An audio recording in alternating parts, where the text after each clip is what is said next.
again, because it's my third time. I am joining Denimsandjeans show, and after COVID, it's the first time. So thank you, Sandeep and Denimsandjeans teams, to invite me again here. As Sandeep told, I am in denim business for ages, I think. I am one of the dinosaurs of this denim industry. When I first started 30 many years ago, all we were caring about the quality. Because, our customer was asking only about the SKU values, the shrinkage values, the defects, and 4-point systems, this and that. Now, nobody is talking about the quality because it's a must. You have to put a very good quality on the market. Then 15 years ago, when I was working in Bossa, we were doing the first sustainable collection, and I had a very big hard time with the management to convince them that there should be a sustainable collection. Now, we are not doing any separate sustainable concept because everything needs to be produced in a sustainable way. So sustainability is also a must now. But then what the customer is asking more, because it never stops, the new demands, the new needs. So that's why I like to first explain what is conscious consumerism. Because the customers, the people, is getting a lot of information from the market, and they are reading a lot of things, and they are following the world, and they are asking more each day. So if somebody goes to a shop, and when they are choosing any T-shirt or jean or whatever, if they are carrying the positive effect of the social, economic, and environmental impact, then we say that they are conscious customers. Not only the environmental impact, but also social and economic. Okay, sustainability, of course, still is a key thing in the marketing, in the market. And in 2021, 32% of the consumer is really highly engaged, adopting more sustainable lifestyles. But not only this, 28% of it canceled or stopped buying certain products because it's not ethically or environmentally not doing good in the market. We all know that now the Gen Z is giving all the decisions about the buying. They are spending the money. And we all know that Gen Z is really searching a lot. They have a very good communication with each other on the social media. And we all know that they are carrying sustainability more than any other generations. And 50% of the Gen Z says that they reduced the amount of their buying. They are buying less. And 45% of it stopped purchasing certain brands because they are not ethical or sustainable. As we know that the wealth is transferring to the young generations, we need to really consider our efforts in the social, environmental, and ethical ways also.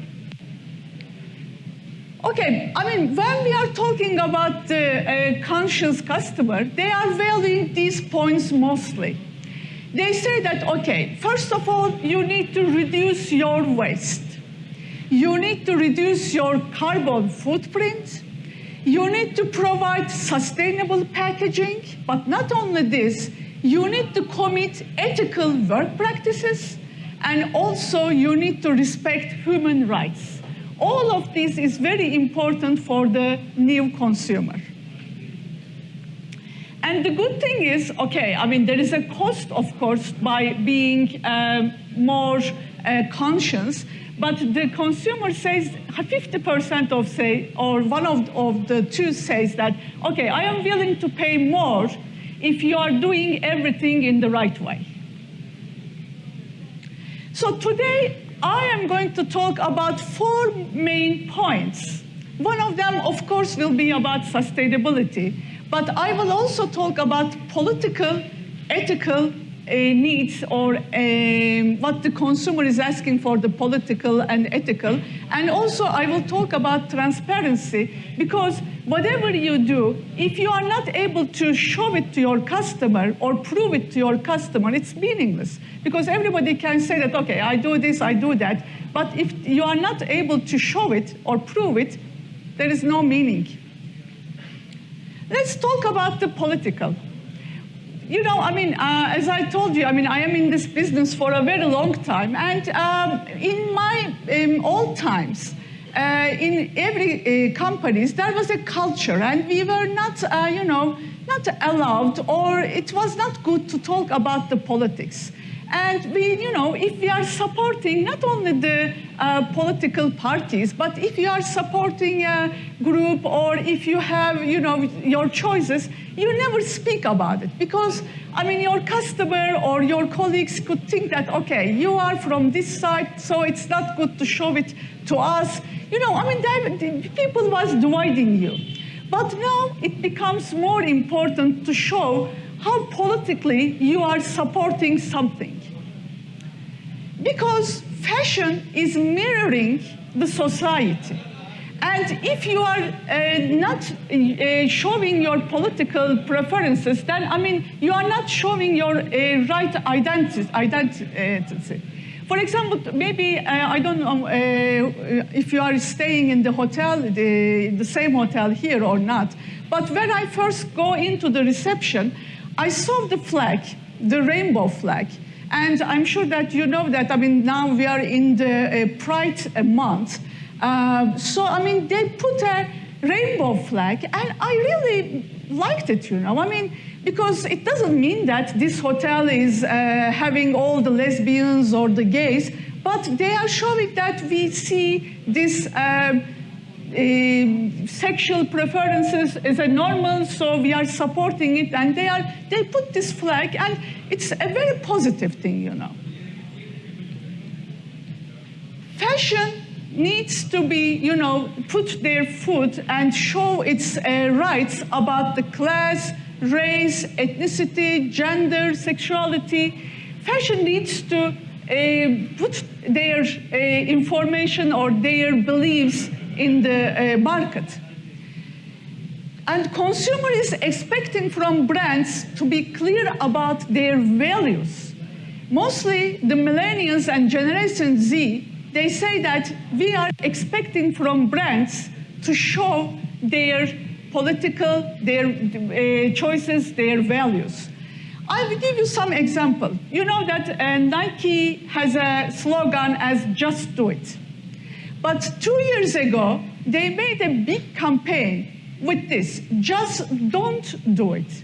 I'm sure that most of you saw this slogan or saw their, it was something activism, because, you know, 2 years ago, George Floyd in America, killed by a policeman. He was a black guy, and police killed him without listening anything, and it was a big movement at that time about the black lives. And Nike took this chance to show the society that, okay, black people also has rights, and we have to show it. They made a big campaign about it. And you know, I mean, everybody supported this campaign. Even Adidas, which is a big competitor of Nike, used the same post which Nike used in their Instagram account. They used the same post, and they say that together is how we will move forward, together is how we make change. So even a competitor say that Nike do it in the good way, and we are supporting it. Another example, now we are in a war, you know, Ukraine and Soviet countries are fighting to each other, and there is a lot of support for Ukraine, but people want brands to take action about Russia, not only talking, you know. I mean, they want the brands show their values, their how they see this war. And because of this, most of the brands, global brands, are closing their shops in Russia. This is here you can see what is the textile brands who is closing their shops and drawing back their investments from Russia. Okay, they are losing a lot of money because Russia is a very big market, you know. But they are showing, by this way, they are showing that they are against the war and what Russia is doing is wrong. You know, this is all about the politics. This is another good example. You know, we had a very bad COVID time, and when the vaccination came, and some of us were very happy, and some of us said, no, I mean, this is something wrong about the vaccination, so I am not going to have it. But Valentino, with a very clever idea, because V is for Valentino also, and they made this hoodie sweatshirt, and they sold it in their shops with a very good money, and they put this vaccinated thing on it. And whatever they whatever they earned from this sweatshirt, they donated it to UNICEF for supporting the vaccination in the poor countries. So this is also politics, you know, to put your rights, to show the people what you are believing, what you are supporting. Okay, the second thing is about ethical. I like this photo very much, you know. I mean, same yellow dress on two different girls. One of them is showing, most probably she's from Vietnam or China, and she says that I made this for 60 cents. And another one, most probably from America, says that I bought this for $50. It really shows the difference how this dress is made in a very poor conditions. When we talk about ethics, we talk about ethically sourced, ethically made, and ethically distributed products. Of course, when we talk about ethics, first thing comes about the labor. You know, there is a lot of child labors in the producers, which is, you know, actually they should be in the school, but they are working in a very bad conditions. Not only about the children, there is a lot of people, the supplier, the producers is forcing them to work overtimes, to work even the weekends or in a very bad conditions, unhygienic conditions, and paying very poor money. So, okay, I mean, this is, maybe you also remember this case. In 2015, in Bangladesh, one producer, there was a fire in the building, and over 1,000 people killed in that building. They died because there were no emergency exit, there were no fire alarms, there were nothing, you know. They just died. And there were a very big protest, and the woman, the people say that I don't want to die for fashion. Okay, I mean, we should work, we should provide the ethical conditions to everybody, but how we are going to show it to the people? There is a lot of institutions or certifications that is really doing this production in the ethical way. Some of them I listed, like B Corp, Fair Trade, WARP, SA 8000. When you have this certification or labels, then it means that you are really doing this production in the ethical way. I put an example from Madwell, which using this Fair Trade certification label, when the consumer goes to the shop and when they see this label, they really see that, okay, this product is really made in a very good condition, so I can freely buy it. I just gave the details about B Corp, but maybe, I don't know if you are going to share the presentation in your website or not, Menkab, so that maybe you can check it later.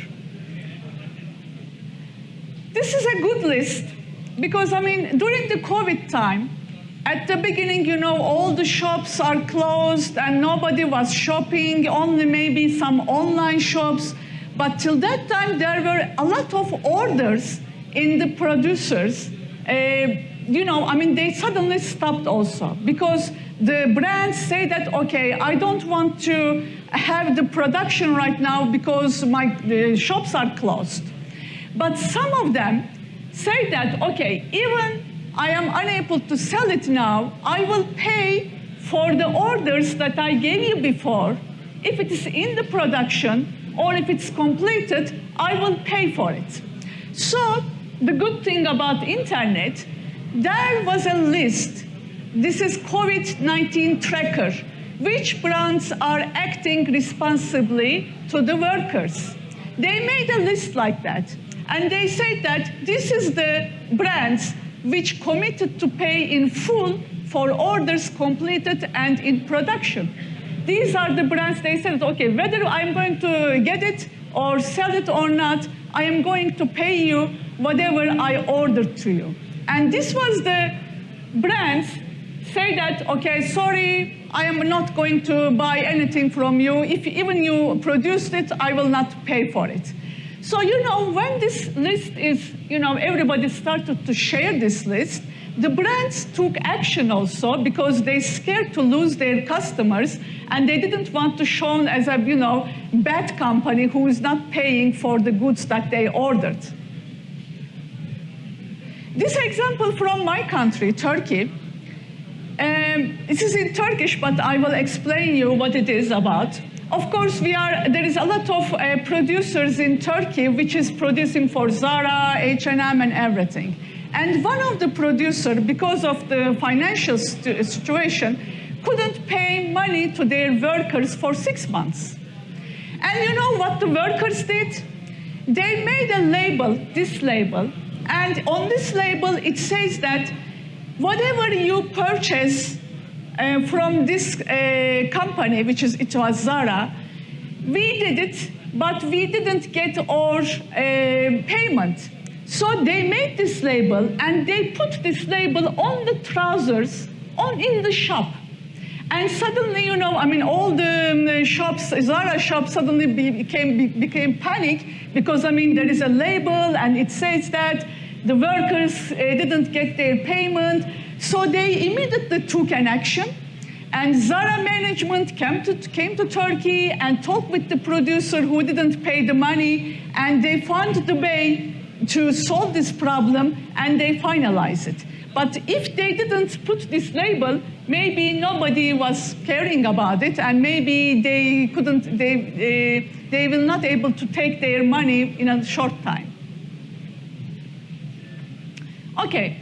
Sustainability. What we mean about sustainability, we all know it. So, okay, I just try to give a summary about the sustainable expectations or what the brands can do about the sustainability, because everybody is now talking about it. It will just be a summary for you.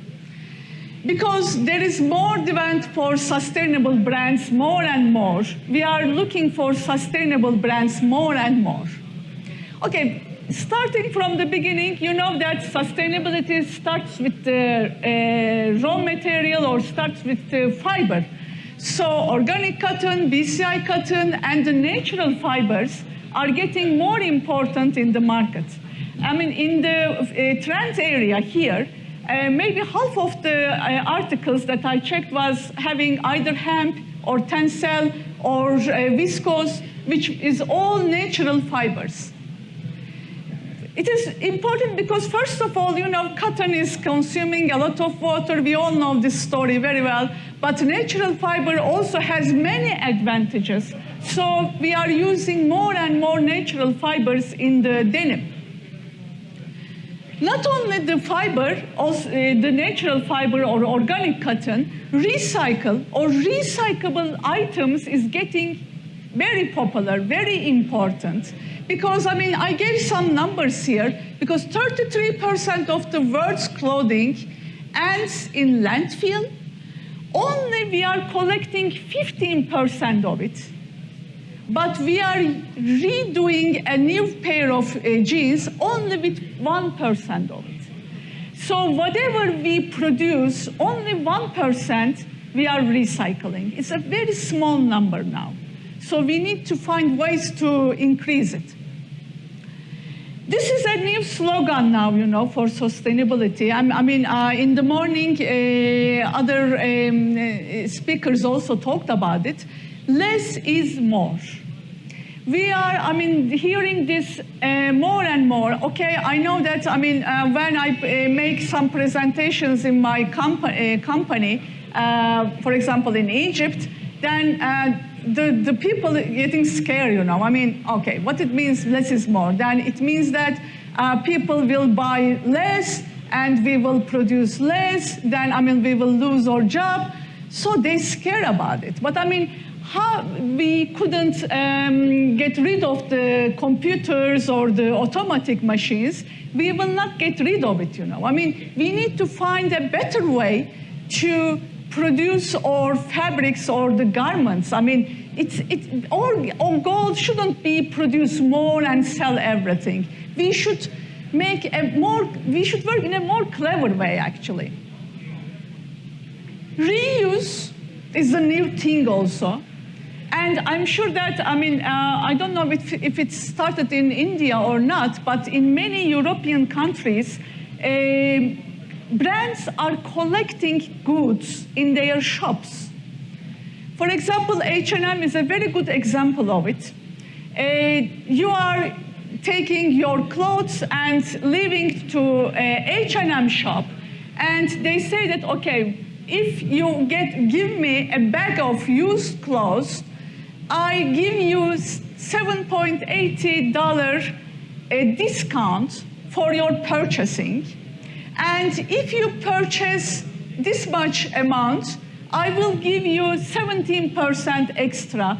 They are encouraging people to bring their old clothes to the shops so that they are either donating it or recycling it. But they are collecting unused clothes. But they are still making money, by the way. Second-hand shops. In Europe, we see it more and more. There is a lot of second-hand shops right now.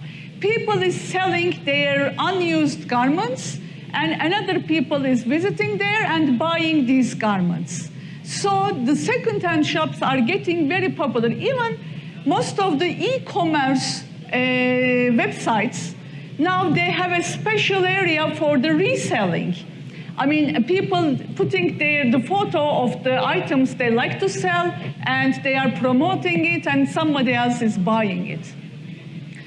And the expectations for the resale is growing, and it will be 11 times more in 2025, which is in 3 years, you know. So it's a big improvement in the reselling, second-hand. Okay, I will not go in details, but the fiber should be sustainable. Recycle is very important. Of course, the chemicals that we use in the fabric production or washing, I don't need to go in details.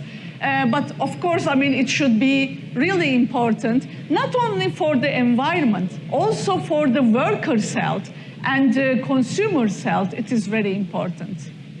Okay, there is a lot of, certifications, which is, checking all these chemicals and everything. So we all know it very well, but I just want to put it.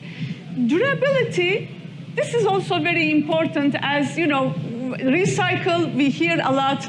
The second hand, we hear a lot. And we are hearing durability also. If you make a piece of garment which is durable for years, it means that you can wear it for years. And even you get rid of it, you want to get rid of it, you can give it to somebody else because it still can be in a good shape. And, there is... we were talking about seasons in the past, or we were talking about current fashion items, something like that. But now we are talking about more timeless or seasonless articles, which you can wear every season. That's why the technical textile, smart textile, is getting very popular, very important. fabrics which makes you feel cool in the winter, in the summer, and warm in the winter, or stainless fabrics, this and that, But to have the same article for years is becoming more important. Okay, eco washes, finishes. We all know it, and there is a lot of good companies here also. Selling these machines, laser machines, and everything. So this is also very important. Another thing, maybe we are not caring much, but also very important about the accessories, the trims. Okay, the fabric should be sustainable, the garment manufacturing should be sustainable, washing should be sustainable, but what about the accessories? What about the trims? Are we really caring, giving a good attention to that? It should be recyclable, it should be in natural fibers, so this is another thing that we really care. Okay, I think if Sandeep is still here, he should ask Patagonia to get some money for the advertisement, because this is the third time that we are talking about it's a coincidence, I think. Or they made a very good job, so everybody is talking about it, I put it because, Patagonia gave a very good sample about teaching the consumer how they can reduce, repair, reuse, and recycle the items. It's not only the slogan is catchy, but they also talk about how people can use the same thing again, or how they can recycle it. So it was a good starting to educate the consumer. Transparency. Okay, whatever we talked in the three division, in the three parts, if you are not transparent, it's nothing, You need to show how you are doing all these things. This is a very good label, which is showing how the transparency should be. I don't know if you can read it, but let me summarize it. Okay, the label says that it's Amandi brand. It says that we have these certifications, GOTS, Ecotech standard, this and that. The fabric is 100% organic cotton. The labels is recycled leather, polyester, paper. The hardware is YKK, organic zipper, nickel-free brass. And they also listed all the fabric trims, manufacturing, retail, whatever cost they pay for this article. This is 100% transparent, They prove themselves by giving all these numbers. There is a fashion transparency index. They are doing it in every year, and they are sending questions to the brands. They are asking about their numbers, Whomever is giving their numbers, they are making a calculation, and they are saying that, okay, these labels are the top 10 for the transparency. Whomever is not giving their numbers, they put 0 on these numbers, because, it means that either they are hiding something, or they are not trusting their numbers, so they are listing also these brands. So in order to be in top 10, or at least in top 20, the brands are really working hard to make their numbers really reliable and also good. This is a transparency that we need to talk. Supply chain transparency, environmental impact transparency, and also cost and profit transparency. I will explain a little bit about it. When we talk about supply chain transparency, the brands, the producers need to show how they source these materials, where they source it, and how they make it. There is a good way to show it. Maybe you heard about it, the blockchain. When you use the blockchain, you are able to show every step of the production, where the raw material is coming, where it is produced as a garment, who washed it, and from where it came. How many miles was it transported. So only by scanning a label in the shop, the customer able to see all these things about the production. Full transparency about the supply chain. When we talk about the environmental transparency, more and more brands are showing the impact they are doing during the production of this product. Asket is one of the Swedish brands. When you shop something, you know, I mean, they are giving a receipt for the bill, okay, and they are also giving a label like this. And they are showing very clearly about the impact of the carbon dioxide, water, and the energy consumption of the raw material, milling, manufacturing, trims, transport, and they are giving all these details without you ask it, you know, they give it as a recipe. And they say that, okay, be careful what you are purchasing and check every time the impact of the product. And as a consumer, ask questions about it. This is an example for the Lee and H&M. They also put all the numbers. An example from Levi's. More and more brands on their label, they are showing all these numbers. Okay, maybe this is something which is unusual and maybe we are not ready for it, but brands now are starting to show their cost breakdown. How much I paid for the material, how much I paid for the workers, how much I paid for the accessories. This is a good example.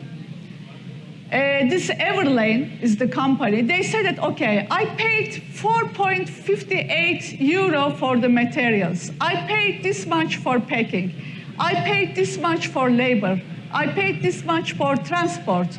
And this much for taxes. And this is a campaign to show that Everlane is now not using any retailers, but they are trying to reach the customer directly. So they made a calculation also here.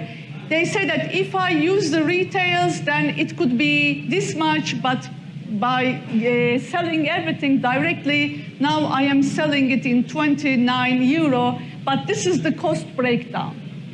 I don't know if we are ready to show all this information transparently, but customer will look for it. As a last word, I should say that conscious consumerism is here and here to stay. Okay, it's tough times for brands and the retailers or the producers, but we have to adapt ourselves. Because this is the new normal, you know. New normal is not only about the sustainability. New normal is to be about ethical, political, doing everything in the right way, and also showing it to the customer in a very transparent way. Thank you. If there is any question, or